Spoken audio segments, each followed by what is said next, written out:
E aí, gente, tudo certo? Essa é a quarta parte da nossa série Programando em C, e hoje a gente vai ver um dos assuntos mais importantes, que são os laços de repetição. No vídeo passado a gente aprendeu sobre estruturas de condicionais e operadores, e nesse vídeo a gente vai aplicar tudo isso para gerar códigos com estruturas capazes de reusar a nossa lógica de programação. Então, vamos lá. Bom, os laços de repetição, eles também são conhecidos por sua tradução em inglês loops ou looping. Ganham esse nome por lembrarem uma execução finita de círculos e depois segue seu curso normal. Na prática, os laços de repetição, eles permitem que um determinado trecho de código seja executado diversas vezes com determinadas condições. Bom, o uso de um laço de repetição, ele geralmente envolve a identificação de três elementos. O primeiro deles é a instrução de repetição. Que tipo de laço a gente vai usar? Se vai ser um for, se vai ser um while, se vai ser um do while. Mais pra frente a gente vai ver mais sobre isso. O segundo passo é a condição, o teste, é a condição de parada. Enquanto for verdadeira essa condição, o laço vai ser executado. Quando a condição ela for falsa, o laço vai encerrar a sua execução e vai partir para o resto do código. E o terceiro é o bloco de código a ser executado. Linhas de código a serem executadas no nosso laço. Nas estruturas condicionais a gente viu mais sobre blocos de código e praticamente aqui nos laços de repetição é a mesma coisa. Então, dentro dos laços de repetição, a gente tem uma repetição com um teste no início. Sempre é verificado antes de cada execução e pode ser que o código nunca seja executado. Então aqui a gente tem a entrada, a condição, ele vai ver se é verdadeiro, ele vai fazer, daí ele vai sempre entrando num loop aqui, né? Aí se a condição for falsa, ele passa para falso e executa o resto do código. E com a repetição, com o teste no final, sempre é verificado após cada execução.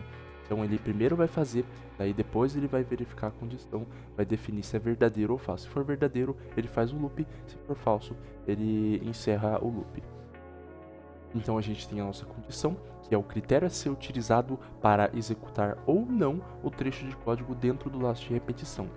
O código ele será executado se a condição for verdadeira e o código ele vai parar a sua execução se identificar que a condição ela não está satisfeita, ela é falsa.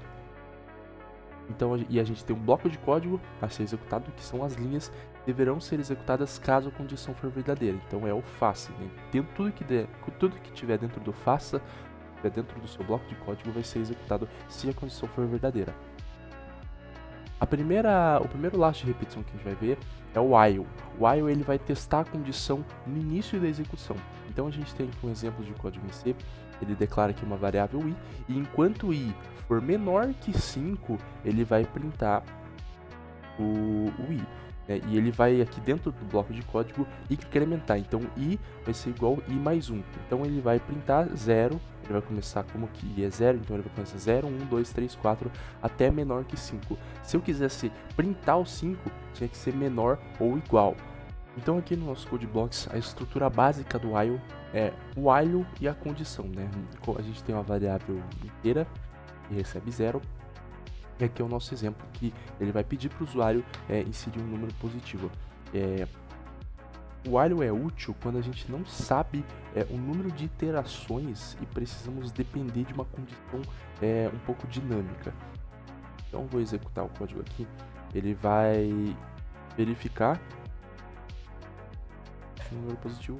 Obrigado, você digitou 2. Ele continua até que o usuário digite um valor positivo. A gente tem o do while, é uma variação do comando anterior, do while, né? Ela testa a condição no final da execução.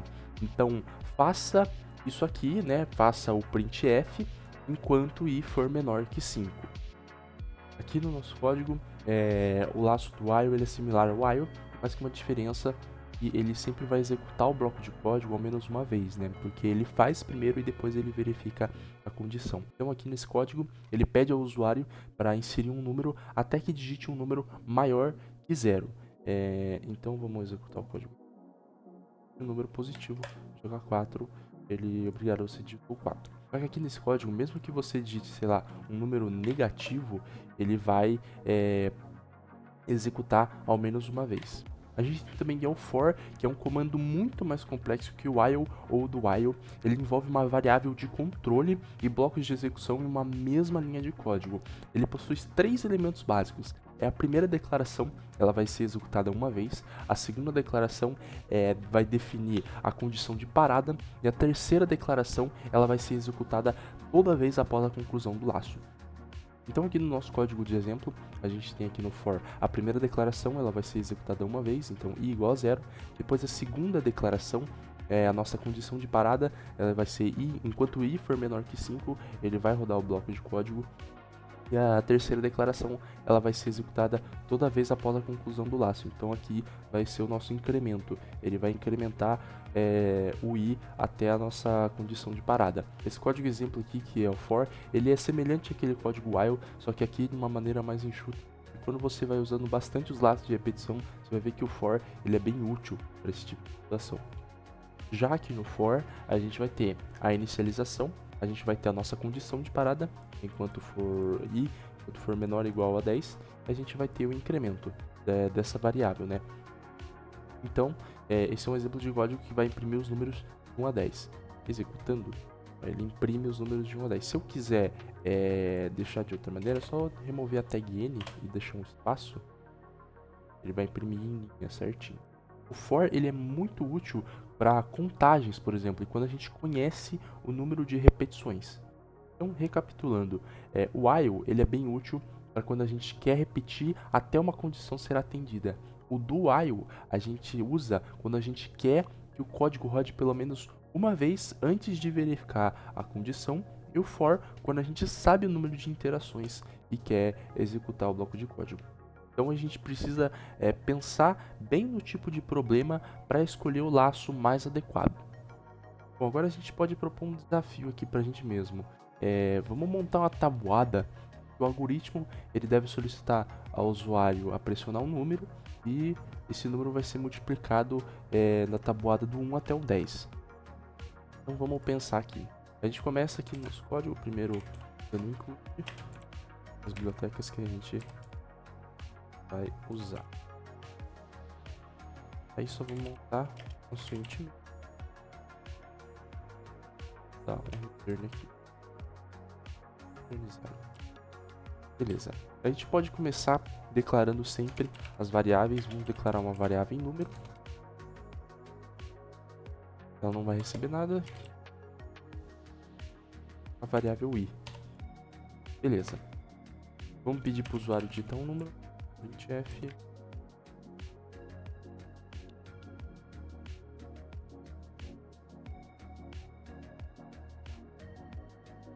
E aqui a gente vai ter um scanf que vai fazer a leitura. Tá, armazenar na variável número. Ok. Vamos dar um printf só pra gente falar. A gente vai começar com o for. Tá?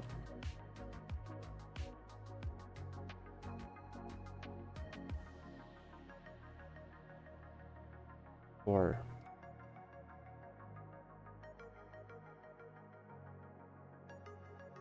Beleza, pro for é bem simples, é a estrutura mais complexa, mas é simples de fazer.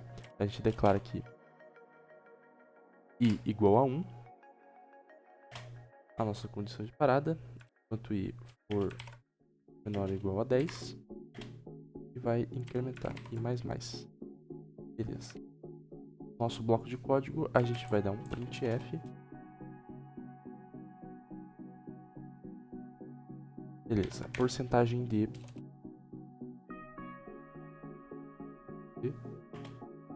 vamos colocar um x para ele representar o vezes.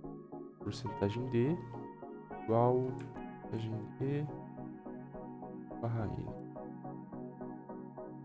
Agora a gente vai colocar no primeiro porcentagem de número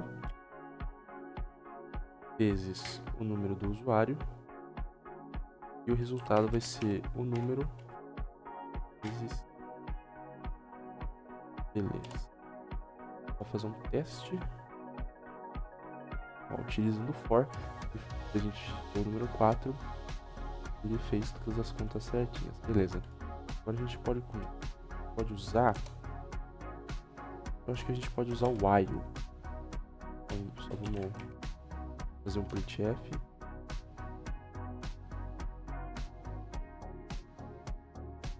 While.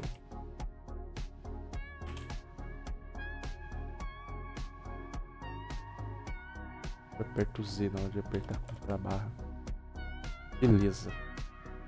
No while, a gente sempre vai ter que... Como ele utilizou a variável i, ele modificou a variável i, a gente vai sempre ter que reiniciar o valor de i. Então a gente sempre reinicia para o valor de 1, né?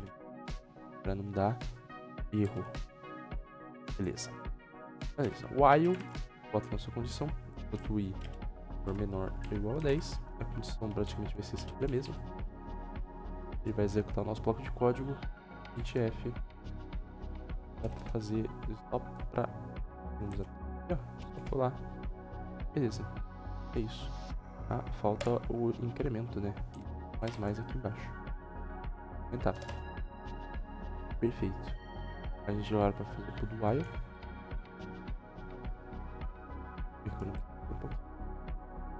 O while. Beleza. While, a gente vai ter que fazer a mesma coisa, sempre reiniciar o valor da variável i. Igual. Beleza. Passa então o printf, né? É sempre fazer o printf.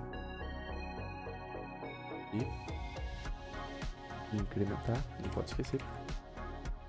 Enquanto while i for igual a 10.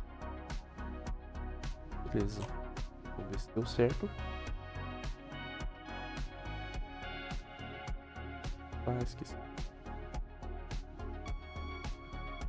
Também. Beleza.